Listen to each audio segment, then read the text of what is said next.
Sebagai materi pertama akan membahas tentang aspek manajemen.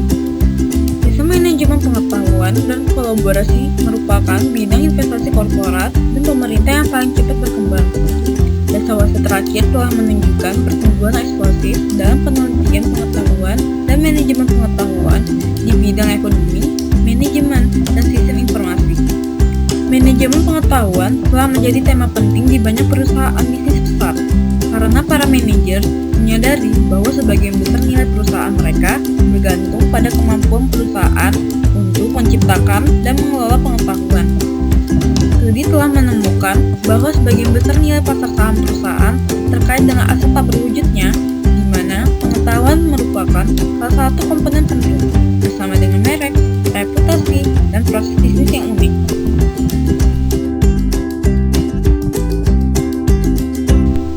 Dimensi pengetahuan yang penting. Pengetahuan merupakan suatu atribut individu dan atribut kolektif perusahaan. Pengetahuan bersifat kognitif, bahkan psikologis, dalam peristiwa yang terjadi di dalam pikiran manusia.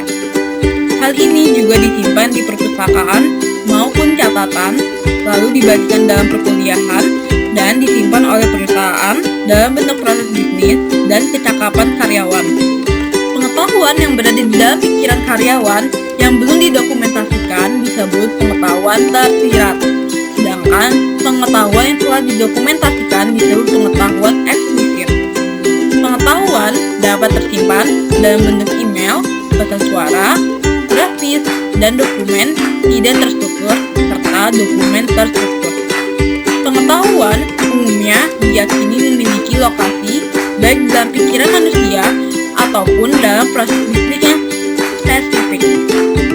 Pengetahuan adalah melekat dan tidak diterapkan secara universal atau dipindahkan dengan mudah. Terakhir, pengetahuan dianggap situasional dan kontekstual. Pembelajaran organisasional dan manajemen pengetahuan. Organisasi menciptakan dan mengumpulkan pengetahuan dengan menggunakan berbagai mekanisme pembelajaran organisasi. Melalui pengumpulan data, pengukuran yang teliti atas aktivitas yang direncanakan, uji coba atau percobaan eksperimen, dan umpan balik dari pelanggan dan lingkungan pada umumnya, maka organisasi memperoleh pengetahuan. Organisasi yang belajar untuk menyesuaikan perilaku mereka mencerminkan pembelajaran tersebut dengan menciptakan proses bisnis baru dan dengan mengubah pola pengambilan keputusan manajemen. Proses perubahan ini disebut pembelajaran organisasional. Rantai nilai manajemen pengetahuan. Manajemen pengetahuan mengacu pada serangkaian proses bisnis yang dikembangkan ke dalam sebuah organisasi untuk menciptakan, menemukan, mentransfer, dan menerapkan pengetahuan. Manajemen pengetahuan meningkatkan kemampuan organisasi untuk belajar dari lingkungannya dan untuk menggabungkan pengetahuan ke dalam proses bisnisnya. Adapun berikut, penguasaan pengetahuan. Organisasi memperoleh pengetahuan dengan berbagai cara, bergantung dari jenis pengetahuan yang mereka cari. Sistem manajemen pengetahuan, pertama, berusaha membangun gudang dokumen perusahaan, laporan, presentasi, dan praktik pelaksanaan yang terbaik. Penyimpanan pengetahuan. Penyimpanan pengetahuan umumnya melibatkan pembuatan database. Sistem pengelolaan dokumen yang mendigitalkan, mengindeks, dan memberi tag dokumen sesuai kerangka koheren adalah database yang besar yang mahir menyimpan koleksi dokumen. Penyebar luasan pengetahuan. Agar manajer dan karyawan dapat menemukan informasi dan pengetahuan yang benar-benar penting untuk keputusan dan pekerjaan mereka, telah disediakan program pelatihan, jaringan informal, dan pengalaman manajemen bersama yang dikomunikasikan melalui budaya yang mendukung membantu para manajer memusatkan perhatian mereka pada pengetahuan dan informasi penting. Penerapan pengetahuan. Untuk memberikan laba atau investasi, pengetahuan organisasi harus menjadi bagian sistematis dari pengambilan keputusan manajemen dan berada di dalam sistem pendukung keputusan. Pada akhirnya, pengetahuan baru harus dibangun ke dalam proses bisnis perusahaan dan sistem aplikasi utama, termasuk aplikasi enterprise untuk mengelola proses bisnis internal utama dan hubungan dengan pelanggan dan pemasok. Berikut adalah gambaran rantai nilai manajemen pengetahuan yang mengilustrasikan 5 langkah yang memberikan nilai tambah dalam rantai nilai manajemen pengetahuan. Tiap-tiap langkah dalam rantai nilai akan menambah nilai pada data mentah dan informasi sebagaimana mereka diubah ke dalam pengetahuan yang dapat digunakan.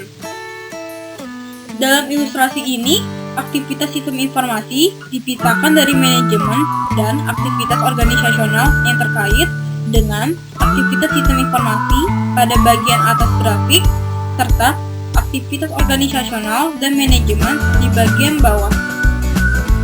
Pada aktivitas sistem informasi terdiri dari mengumpulkan data dan informasi seperti contoh mengumpulkan aktivitasnya seperti penemuan pengetahuan atau knowledge discovery, lalu penelusuran data, data mining, lalu jaringan neural network, lalu algoritma genetika atau genetic algorithm, atau sentra kerja pengetahuan atau knowledge workstation, lalu jaringan para ahli pengetahuan, expert knowledge network.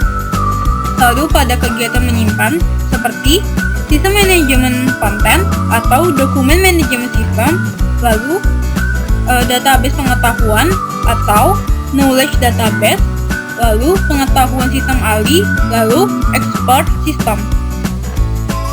Pada kegiatan menyebarluaskan, contohnya seperti internet portal atau portal internet, lalu push email report, lalu search engine atau mesin pencari, lalu kolaborasi, yaitu kolaborasi dan alat bantu sosial bisnis. Lalu menerapkan. Pada menerapkan, contohnya seperti sistem pendukung keputusan atau decision support system, lalu enterprise application atau aplikasi perusahaan. Pada kegiatan manajemen dan organisasional, yaitu ada knowledge culture atau budaya pengetahuan, lalu community of practice, lalu praktik komunitas seperti personal network, yaitu jaringan sosial, lalu kegiatan rutin atau praktik organisasional atau organizational practice or routines. Lalu ada rutinitas organisasional, yaitu organizational routine, lalu budaya organisasional atau organizational culture, lalu ada training, latihan, informal network, jaringan informal, lalu ada budaya organisasional atau organizational culture, lalu ada proses bisnis baru yang berbasis TI atau new IT based business process, lalu new product and service atau produk dan jasa yang baru, and last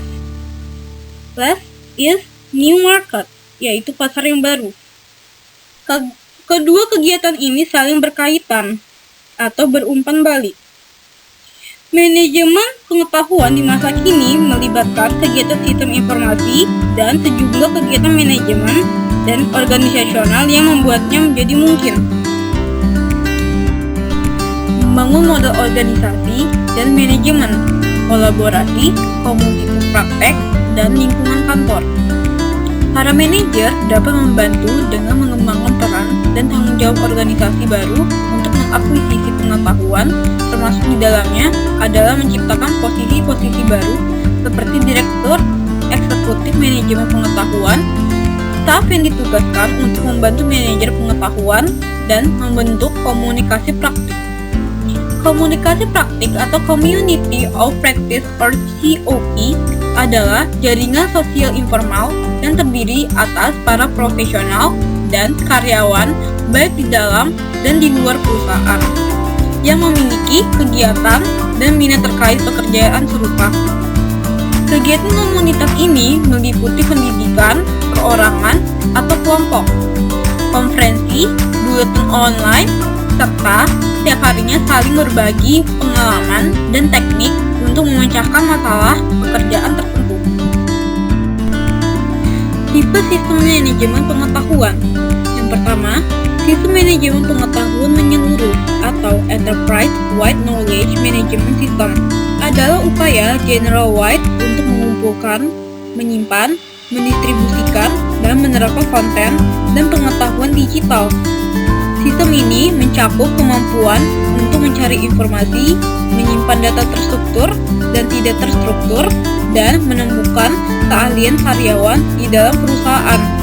Yang kedua adalah sistem kerja pengetahuan atau Knowledge Work System or KWS, adalah sistem khusus yang dibangun untuk para insinyur, ilmuwan, dan pekerjaan pengetahuan lainnya yang ditugaskan untuk menemukan dan menciptakan pengetahuan baru bagi sebuah perusahaan.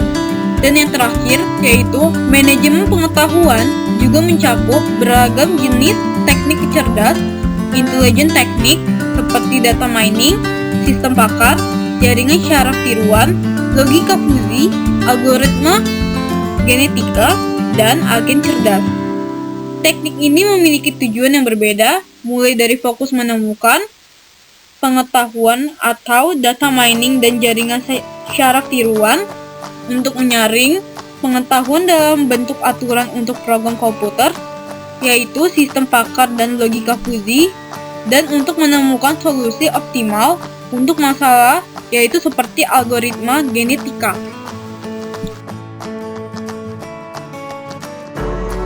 Assalamualaikum warahmatullahi wabarakatuh.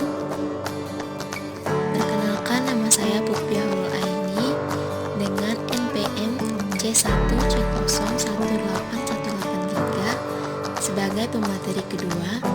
Baiklah, di sini saya akan menjelaskan 2 poin. Yang pertama itu sistem manajemen pengetahuan keseluruhan perusahaan. Nah, perusahaan akan berhadapan dengan setidaknya 3 jenis pengetahuan.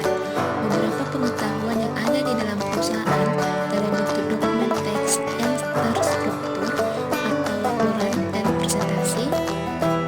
Para pengambil keputusan juga memerlukan pengetahuan yang semi terstruktur, seperti misalnya surel, pesan suara, pertukaran ruang obrolan, video, foto digital, brosur atau postingan pada papan buletin. Selanjutnya, saya akan menjelaskan tentang sistem manajemen konten perusahaan. Pengetahuan terstruktur. Pengetahuan terstruktur merupakan pengetahuan secara implisit ada dalam dokumen-dokumen formal, sama halnya dengan aturan-aturan formal yang diperoleh organisasi dengan mengamati para ahli dan perilaku mereka dalam pengambilan keputusan. Menurut para ahli, setidaknya 80% dari konten bisnis organisasi adalah informasi semi terstruktur atau tidak terstruktur yang ada di dalam folder, pesan, memo, proposal, surel, grafik, slide presentasi elektronik, dan bahkan video yang diciptakan dalam format yang berbeda dan disimpan dalam banyak lokasi. Sistem manajemen konten perusahaan membantu organisasi untuk mengelola kedua tipe informasi tersebut. Selanjutnya, saya akan membahas tentang sistem jaringan pengetahuan.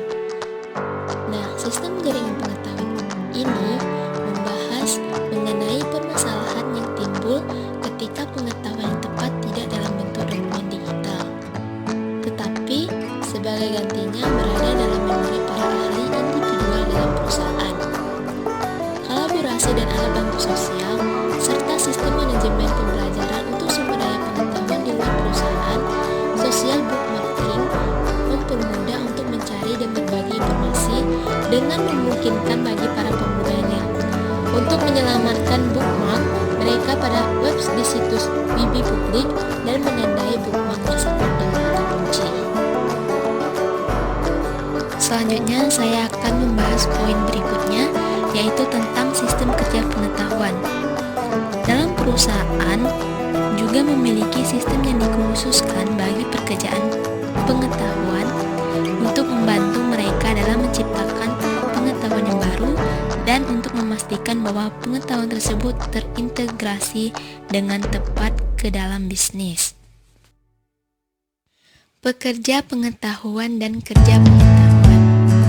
Pekerja pengetahuan meliputi penelitian, perancang, arsitek, ilmuwan, dan insinyur yang bertugas menciptakan pengetahuan dan informasi bagi organisasi. Pekerja pengetahuan biasanya memiliki pengetahuan yang tinggi. Pekerja pengetahuan melakukan 3 peran yang sangat penting bagi organisasi dan untuk manajer yang bekerja dalam organisasi. Nah, yang pertama itu menjaga aliran pengetahuan dalam perusahaan seiring dengan perkembangan perusahaan dalam teknologi, sains, pemikiran sosial, dan seni. Nah, yang kedua, bertugas melayani sebagai konsultan internal mengenai pengetahuan khusus mereka, berbagai yang terjadi, dan kesempatan yang muncul. Yang ketiga, bertindak sebagai agen perubahan, mengevaluasi, merintis, dan mendukung proyek-proyek perubahan. Selanjutnya, saya akan menjelaskan tentang kebutuhan sistem kerja pengetahuan. Kebanyakan pekerja pengetahuan mengandalkan sistem perkantoran seperti pengolah kata, voicemail, email, konferensi video, dan sistem penjadwalan yang dirancang untuk meningkatkan produktivitas di kantor. Nah, sistem ini memerlukan kekuatan komputasi mendasar untuk menangani grafik-grafik yang rumit atau perhitungan yang kompleks yang dibutuhkan oleh pekerjaan pengetahuan seperti peneliti ilmiah, perancang produk, dan analisis keuangan. Nah, karena pekerja pengetahuan sangat fokus pada pengetahuan di dunia eksternal, sistem ini juga harus memberikan kemudahan dan kecepatan mengakses data eksternal. Umumnya antarmuka mudah digunakan dan memungkinkan pengguna untuk melakukan pekerjaan tanpa harus membuang waktu terlalu lama. Selanjutnya yaitu contoh sistem kerja pengetahuan. Yang pertama, desain berbantuan komputer atau computer aided design. Nah, akan mengotomatisasi penciptaan dan revisi dari desain dengan menggunakan komputer dan perangkat lunak yang canggih. Nah, yang kedua yaitu sistem realitas virtual atau virtual reality system. Memiliki kemampuan visualisasi, pengubahan, dan simulasi yang jauh melampaui sistem CAD konvensional. Yang ketiga, realitas yang ditambahkan atau augmented reality (AR) merupakan teknologi terkait untuk mendorong visualisasi. Dan yang keempat, bahasa pemodelan realitas virtual atau virtual reality modeling (Linguit) merupakan serangkaian spesifikasi untuk pemodelan 3D yang interaktif pada World Wide Web yang dapat mengorganisasi berbagai tipe media, meliputi animasi, gambar, dan audio untuk menempatkan penggunanya di dalam suatu lingkungan dunia nyata yang disimulasikan. Itu saja pembahasan dari saya. Saya ucapkan terima kasih. Saya Rati Lestari, saya akan menjelaskan materi ketiga.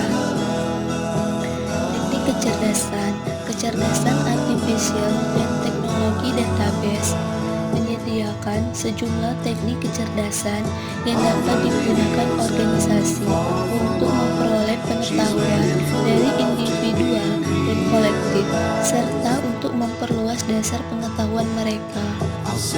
Sistem ahli, penalaran berbasis kasus, dan logika fungsi. Teknik kecerdasan lainnya pada teknologi kecerdasan buatan lainnya, artificial intelligence yang berbasis komputer, baik perangkat lunak dan perangkat keras yang berupaya untuk menandingi perilaku manusia. Memperoleh pengetahuan atau sistem ahli. Sistem ahli explain system merupakan suatu teknik kecerdasan untuk memperoleh pengetahuan tersirat dalam wilayah yang sangat spesifik dan terbatas dari keahlian manusia. Sistem ini memperoleh pengetahuan dan serangkaian aturan dalam sistem perangkap lunak yang berguna oleh pihak lain dalam organisasi. Sistem ahli kekurangan pengetahuan yang luas dan pemahaman mengenai prinsip-prinsip fundamental dari manusia ahli. Permasalahan yang tidak dapat dipecahkan oleh manusia ahli dalam jangka waktu yang pendek jauh lebih sulit bagi suatu sistem ahli. Sistem ahli ini digunakan secara meluas dalam bisnis yang berlainan. Situasi pengambilan keputusannya juga sangat terstruktur. Bagaimana sistem ahli bekerja? Beberapa istilah dalam sistem. Yang pertama, sistem ahli model pengetahuan manusia merupakan suatu rangkaian aturan yang secara kolektif disebut dengan basis pengetahuan atau knowledge base. Yang kedua, strategi yang digunakan untuk mencari melalui dasar pengetahuan dinamakan mesin inferensi atau inference agents. Adapun dua strategi yang biasa digunakan dalam strategi inferensi. Yang pertama, dalam penalaran maju, forward chaining mesin inferensi mulai dengan informasi yang dimasukkan oleh pengguna dan mencari informasi dalam basis pengetahuan untuk akhirnya mencapai suatu keputusan. Adapun strateginya adalah menjalankan suatu tindakan sesuai aturan saat sebuah kondisi dipenuhi. Untuk yang kedua, dalam penalaran mundur atau backward chaining, strategi untuk mencari dalam basis pengetahuan dimulai dengan hipotesis dan berlanjut dengan menanyakan penggunaan pertanyaan tentang fakta-fakta tertentu sampai hipotesisnya disetujui atau tidak disetujui. Kecerdasan organisasional atau penalaran berbasis kasus. Tugas utama sistem ahli ini adalah menangkap pengetahuan tersirat dari seorang pakar, namun organisasi ini juga harus memiliki pengetahuan dan keahlian kolektif yang telah dikembangkan selama beberapa tahun. Pengetahuan organisasional ini dapat ditangkap dan disimpan dengan menggunakan penalaran berbasis kasus. Dalam penalaran berbasis kasus atau CBR dapat dideskripsikan dari pengalaman masa lalu seorang spesialis yang direpresentasikan sebagai contoh kasus disimpan dalam database untuk digunakan kembali di suatu waktu pada saat seorang pengguna berhadapan dengan kasus baru dengan parameter yang serupa. Adapun perbedaan sistem ahli dan CBR. Kalau sistem ahli ini bekerja dengan menerapkan serangkaian aturan if then else yang diambil dari para pakar, sedangkan CBR mempresentasikan pengetahuan sebagai sederetan kasus dan pengetahuan ini yang terus-menerus dikembangkan dan diperbaiki oleh pengguna. Adapun sistem logika fusi. Logika fusi ini merupakan teknologi yang berbasis pada aturan yang dapat mempresentasikan ketidaktepatan tersebut dengan menciptakan aturan yang menggunakan perkiraan atau nilai yang subjektif yang mana dapat menggambarkan suatu fenomena tertentu atau proses secara linguistik yang kemudian mempresentasikan gambaran tersebut di dalam sejumlah kecil. Nah, ya logika fusi ini menyediakan pemecahan permasalahan yang memerlukan keahlian yang sulit untuk mempresentasikan dalam bentuk aturan yang ketat if then. Pembelajaran mesin. Pembelajaran mesin merupakan suatu kajian mengenai bagaimana program komputer dapat meningkatkan kinerja mereka tanpa pemrograman secara eksplisit. Suatu mesin tersebut menyerupai manusia yang mana dapat mengenali pola-pola dalam data dan mengubah perilaku yang didasarkan pada pengenalan pola-polanya, pengamalan atau pembelajaran sebelumnya atau database. Di sini ada contohnya, yaitu robot yang mengemudikan mobil dapat mengenali kehadiran dari mobil lain atau dari objek lain. Nah, di sini juga ada jaringan neural yang digunakan untuk memecahkan permasalahan yang rumit, sangat sulit untuk dipahami. Jaringan neural menemukan pola-pola dan hubungan dalam sejumlah data besar sehingga menjadikannya terlalu rumit. Jaringan neural ini mempelajari pola-pola dari kuantitas data yang besar dengan menyaring melalui data-data, mencari hubungan, membangun model, dan mengoreksi kesalahan model itu sendiri berkali-kali. Yang selanjutnya yaitu ada algoritmik genetika. Algoritmik genetika yaitu bermanfaat untuk menemukan pemecahan yang optimal atas suatu permasalahan tertentu dengan memeriksa sejumlah besar kemungkinan pemecahan atas permasalahan tersebut. Algoritma genetika digunakan juga untuk memecahkan permasalahan yang sangat dinamis dan rumit yang melibatkan ratusan atau ribuan formula. Baiklah, yang berikutnya yaitu agent intelligence. Agent intelligence merupakan program perangkat lunak yang bekerja tanpa intervensi secara langsung dari manusia untuk melaksanakan tugas tertentu bagi seorang pengguna individual, proses bisnis, atau aplikasi perangkat lunak. Agent menggunakan basis pengetahuan yang dipelajari atau dibangun untuk menyelesaikan tugas-tugas atau mengambil keputusan dalam kepentingan pengguna. Terdapat banyak penerapan agent intelligence saat ini dalam sistem operasi, perangkat lunak aplikasi, sistem email, perangkat lunak komputasi mobile, dan alat bantu jaringan. Yang selanjutnya yaitu sistem alhibrida. Sistem alhibrida merupakan sistem teknologi algoritma genetika, logika fusi, jaringan neural, dan sistem ahli yang dapat diintegrasikan ke dalam aplikasi tunggal untuk memperoleh keunggulan dari fitur teknologi yang terbaik.